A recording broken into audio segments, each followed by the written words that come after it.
Alright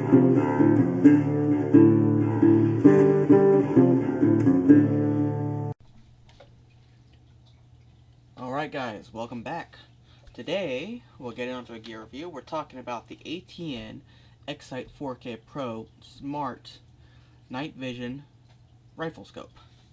This one is a 3 through 14 power and is a day and night vision scope. So, I've actually had this scope for about a year now. Yeah, about a year now, a little over a year.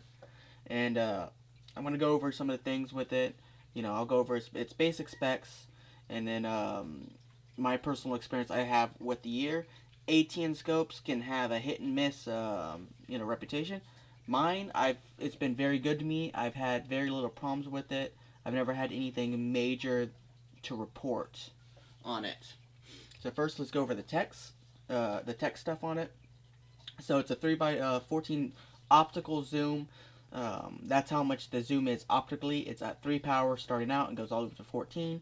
But it does have the digital zoom all the way up to 36 power, if I'm correct. And it's actually controlled by this knob. And it's a very kind of digital knob. I mean, it feels like you're adjusting the volume on like an old guitar amp or something like that. At 1,000 yards, it's got a 460-foot field of view. Let's see here. It shows that it's got... I'm only going to talk about the stuff that most people is actually going to really care about. The micro display at the top of it is a 1280 by 720 HD display, and the eye relief on it,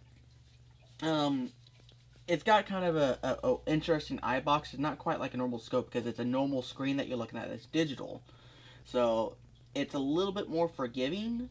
But once you really get it dialed in, it's got a really solid sight picture on it. You don't have a whole lot of that black ring around it. Once you get it set in, you can see the image just fine, and it's a little bit more forgiving. The website has the eye relief at 90 millimeters. I say it's slightly more forgiving than that. You can be in and out. Now, it does take both video and pictures, both day and night. And the video is 1080p, and you can record at 30, 60, and 120 frames per second. The only thing I've noticed that's at 120 frames per second, every so often the reticle doesn't render in the video. So you still get your video, but it doesn't necessarily have a reticle that shows on there. Now, I've been told that is solved once you drop down to 60 frames per second, which I had put my scope back down to 60 frames per second. Haven't taken any video yet, and I haven't seen any of those issues with it just yet. Now, it does have a ballistics calculator in it. So basically what you can do is you have you can set, I believe, 4 different bullet profiles on it. So you can go in into the settings, and you can put all the specifications for the ammunition you're running. The weight, the bullet profile, the velocity, the caliber, all that stuff into the profile, and save a profile, and then it helps calculate all that stuff. And you can use it's got a kind of built-in rangefinder, but it's not quite a true rangefinder. What it does is, if you got, say, you got a wild pig that's out there, and it's 4 foot tall, you can go in the settings for the rangefinder, and it gives you a line to set up at the top of the shoulders, and then down at the bottom of the shoulders, and then it calculates that range as you sweep it across. Now, if you know the exact height of the object, you can also enter in that exact height, and it gives you a roundabout yardage. I have yet to check with my rangefinder to see how accurate that is, but from what I can tell, it's fairly accurate from my feeder to my blind. Another cool feature on it is you can actually connect it with an Android device, like a tablet or a phone. You can download their Obsidian app, and if you got a partner that's in the blind with you, they can actually watch the video as you're actually live looking through the scope. And you can change your reticles through the scope and stuff like that. And then you can also save videos from your scope onto that device.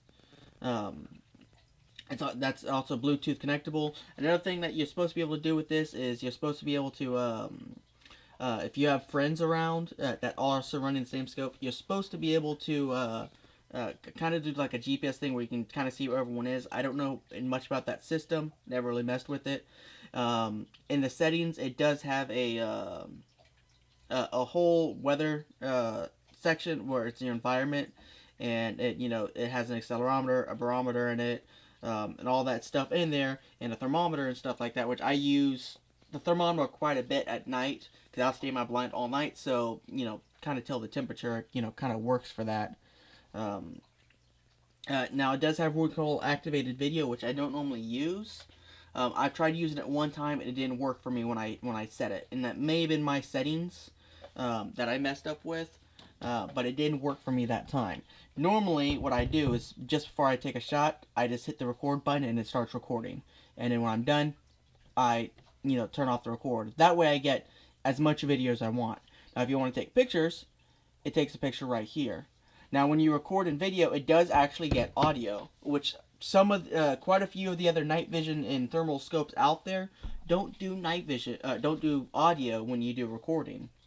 It does also have a compass in it and a level display on it, so you can tell what your angle is, and your compass. Last time I was messing with it, my compass was glitching a little bit, which to me isn't that big of a thing. Now, one of the biggest things about this scope is it's a day-night scope. So you can use it during the daytime and then switch it over to night vision at night. But you have to be careful, because if you use the night vision at night, it will, or during the day, it can damage the photo sensor. And it does have a micro SD card on it. It can take 4 gigs all the way up to 64 gigs. Any higher than that, I've read that it has processing issues. You can also plug into a micro SD cord directly to your computer, and it does use 30mm standard rings on it. Now, it advertises as having a 18-hour battery life, and I can guarantee you that that is actually accurate. Now, during the cold, it does seem to sap the battery a little bit more, but generally, I'll charge this thing up every 3rd hunt that I go. And I don't leave it on all night while I'm hunting. I generally turn it off and then turn it back on. But I have left it on for a couple hours at a time without any major issues as far as battery. So the battery, I'm pretty sure it gets real close to 18 hours, and maybe a little higher in the summertime. It's listed as being weather resistant, but it's not waterproof. So light rain, stuff like that, I've had it in that, 0 issues. The smart mil dot value range is 1 to 10. And the operating temperature it shows as being negative 20 degrees all the way up to 120 Fahrenheit. Now, I can tell you at about 40 degrees, it starts giving me slight problems. Pretty much what it'll do is it'll freeze on me, and I just have to do a hard turn off and then turn it back on, and it's usually just fine. That is actually the only problem I've had with the scope that's actually hindered its performance in any way. And then it weighs about 2 pounds, by itself, without the light on it. And it also comes with a 2-year warranty out the factory. Now, another cool thing that I like about the scope is it has a one-shot zero function on it, which makes it super easy to zero this thing in. So basically what you do is you aim at your target, you fire a shot, you see where it hits, and then you can go into the zero mode, and you can actually move, hold your crosshairs where you hit, where you were aiming, and then move your crosshairs down to where you hit, and then it fixes that zero for you. And then you actually take 1 or 2 more shots. Generally, it's real close on the first shot. Sometimes you have to adjust it slightly on the second shot. But the cool thing about it is you can save that zeroing to your profile for the caliber. So you can take this off, put it on another rifle, and ideally you can put it right back on this rifle, switch to profile, and it's going to be zeroed. Another cool thing, if you want to make sure, to check the zero, you can always take a picture through the lens of the Y and Z axis on it. That way you can know, okay, it's on this rifle, I'm going to check my Y and Z axis, that's where it's at. I know I'm going to be close, and you can do a test shot to make sure it's, still pretty close on, on target. This is the IR light that they ship with. It does have a nice little click to it, and you can adjust the brightness. But I will say, upgrade to a better light. This is okay if you're going to be shooting inside of 100 yards, but these aren't very great.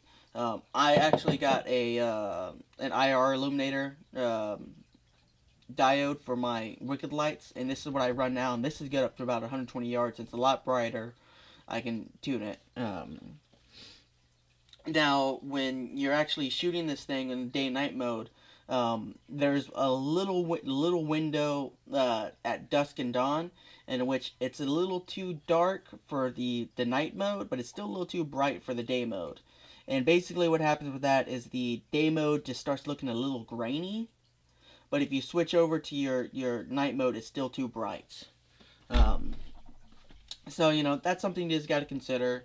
It's not really that big a deal, and you get used to it. But you can tell usually on the day mode when it's time to switch over. And it works just fine. You could use the day mode all night if you're hunting with green lights. Or motion lights or something like that. And it will work just fine. Just it's going to look grainy at night. It uses a lot of that natural UV light to really render the pictures. So when it starts losing out on that UV light, it does get some problems.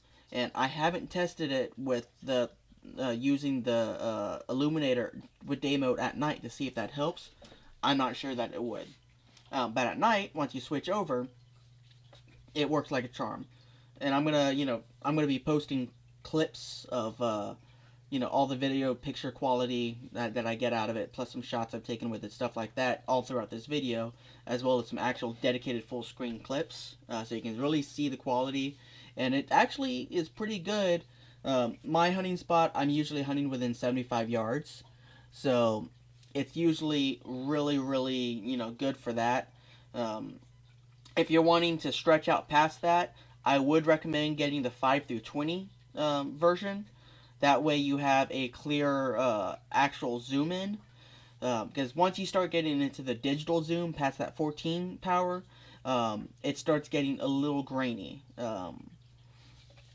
Now, the cool thing is you can adjust your focus on it to clear up and sharpen up that image when you're aiming in. I generally have to mess with this every time I'm out in the blind, but that's only because it seems that the day vision, the day scope, and the night scope have a slightly different focus.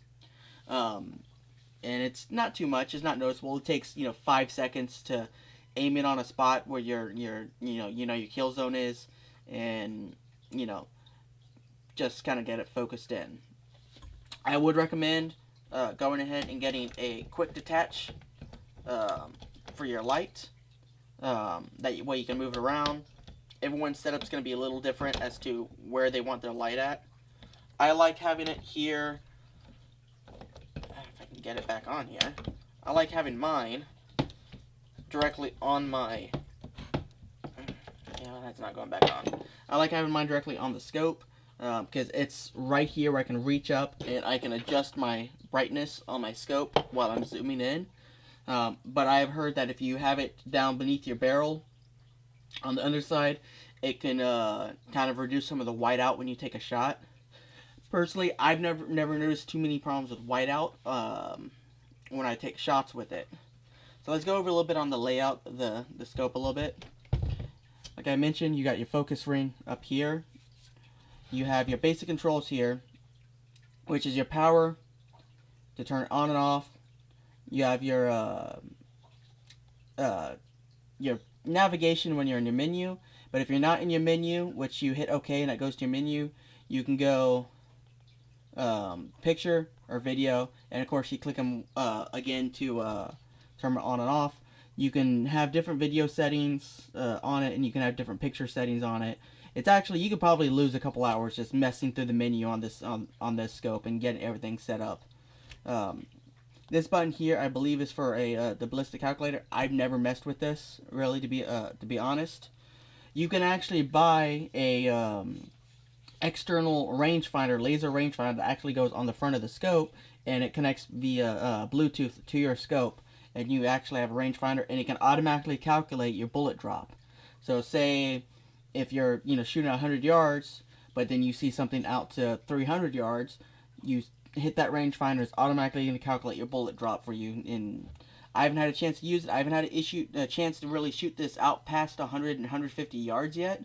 But at 150 yards, I was hitting still silhouette, no problem, with night vision mode. I think I have that video. I have to see if I can find it or not. On this side here, you have your mini USB, which is also your charging port, and your SD card port. Now, the things I dislike about the scope, really only thing I dislike about it, to be honest, is the recording feature on it. When it records, it doesn't show you all the widgets on your screen. It only shows just your crosshair and a little ATN, watermark down in the bottom corner with your date and time. I really wish it would show all the widgets when you're, looking through the scope, both for pictures and for shooting. And then you can take those widgets off. You can set it to whether you want to display all the widgets or not while you're filming or not. The other thing I would like is when you film, I would like it if you can film and go through the menu. Like you can hit film and it will record as all your operations through the menu, because that would make it so much easier, not only for people to do reviews, but also be easier for tech support to say, hey, look, okay, this is how you do this. For instance, if you need to you have an issue figuring something out, you can easily go through and learn how to do certain things. I wish they would do that. It wouldn't be hard. It'd be literally a software update. So maybe we'll get to see that in the future. I would hope so. Now, like I said, sometimes the ATN brand seems to have a bad rap about reliability and stuff. I haven't had any issue with this. From what I can see online, it's generally about 60, 70 hit and miss. Most people tend to like them. And the people who have them don't have an issue with them. Every once in a while, there's somebody who's just, for some reason, they have bad luck and they keep getting lemons. ATN's customer support also seems to be hit and miss. I see some people say they have great customer support. Some people say they have awful customer support and, they can't ever get a hold of them. So, I suppose that's also hit and miss as well. Like I said, I've never had to use customer support. And I've never had to send it in or anything, but I haven't had any issues with it as well. I will be going past my warranty probably here in about 6 months. Now, I've seen people put these on air guns before, and apparently they're fine, but I've been told also that, there still can be damage to them. I've messaged ATN directly before about it, and they said there's no issues at all about going on air guns. I've also seen people online say that large piston air guns can destroy these things like they do any other normal rifle scope. Now, the scope itself is rated, I think, all the way up to 50 BMG in semi-automatic, and then all the way up to, I think, 308 in full automatic. So it's kind of cool that they have their system, their rating set to where it's an automatic and full automatic rating system. So that's kind of cool. Now, the obvious bad thing about the scope is, it's big. It's huge. Now, I do like the fact that it is shaped more like a traditional scope as opposed to, some of the other, night vision and thermal scopes out there that look a little weird to me. I do like the traditional scope, and to me, it makes it easier to where you can actually work on bore over height axis with this scope. You can set this thing really low if you really wanted to, or high if you wanted to. Unlike with a lot of the pulsars and Hoxers and stuff like that, you're really married to one height on that scope.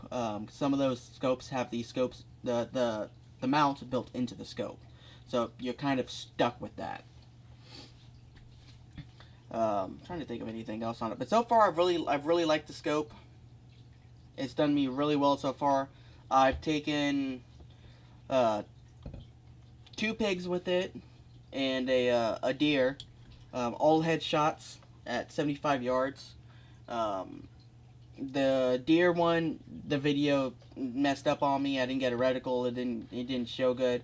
One of the pig ones, the main pig one, which I'll show, That did good. And then the one I shot last year, I'm not sure what happened to that video. I think I might have cleared all my footage off my scope, and I don't know where I put it. So if I can find that, I'll put that in the video too. But I got a bunch of other good, pictures and videos: raccoons, dogs, cats, bobcats, all that cool stuff I filmed and taken pictures of with this scope while in the blind. Now, probably the best thing about this scope is the price. Right now, you can get into this scope in black or various camos for $700. $699 currently on ATN's website, and you can get them, $700. Sometimes they're a little more expensive depending on where you're buying them. I've seen them as low as $650 before brand new. So that is something that's really good if you're wanting to get introduction into a night vision and day scope. And that's the important part, I think, about it, is that it's a night and day scope. A lot of the thermal scopes, you can be used during the day, but they're nowhere near as useful during the day as they are at night. This here, you can sit here and you can shoot 24 hours with it. It's got great image quality during the day, and then great image quality at night within the range. Now, of course, you can't go super far out, with the range with this and see super clear with it, because it's only a 3x14 on the optical zoom. But if you're inside of 150 yards, this is your scope. I am planning on upgrading to a thermal scope.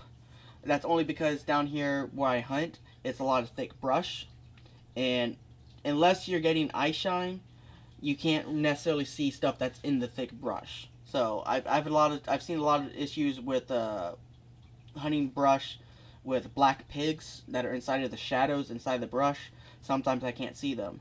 Now the cool thing is this will eye shine with pigs.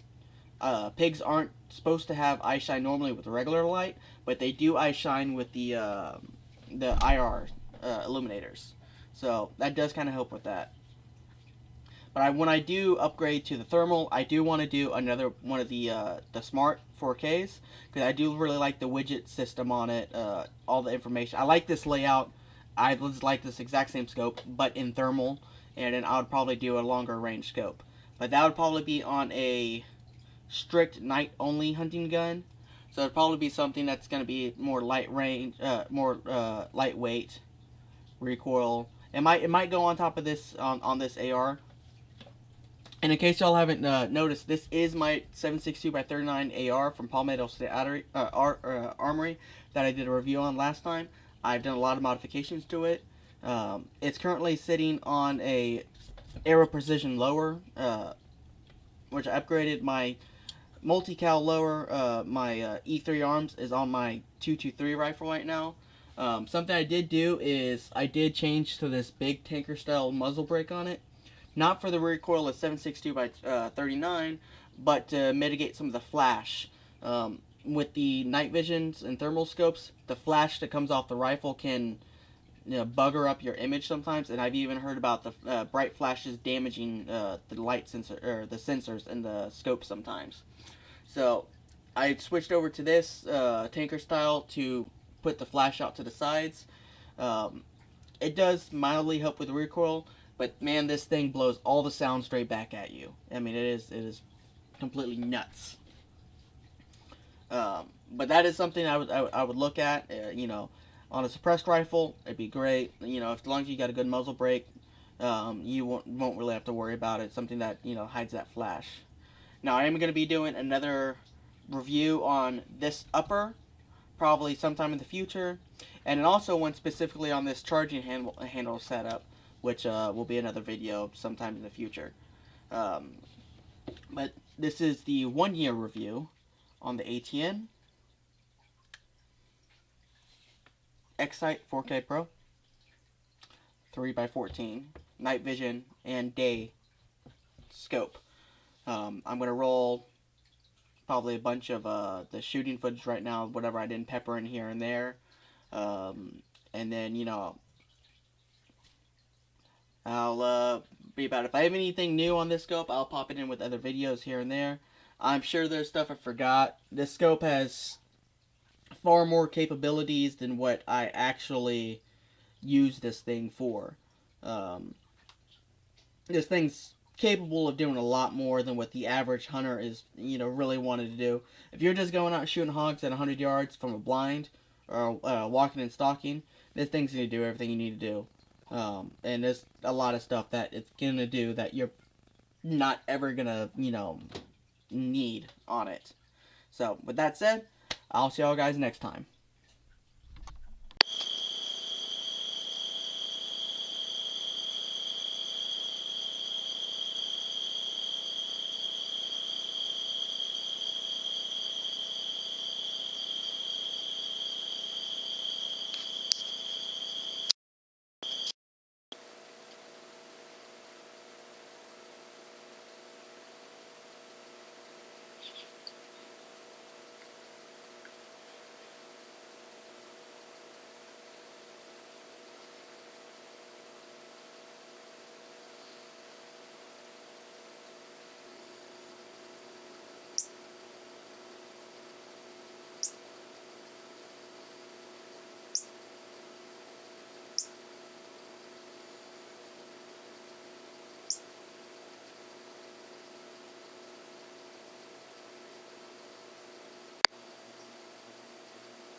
Be sure to come over here and subscribe. And of course you have to hit the little bell, otherwise we won't show up in your notifications each time we post a new video.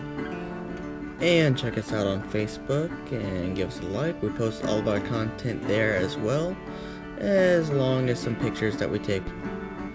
Speaking of Instagram, you can check us out on Instagram too. We post all of our pictures, some short clips that don't end up on YouTube, along with a little bit of funny stuff, some game recipes, and so be sure to check us out on Patreon. We could always use the support.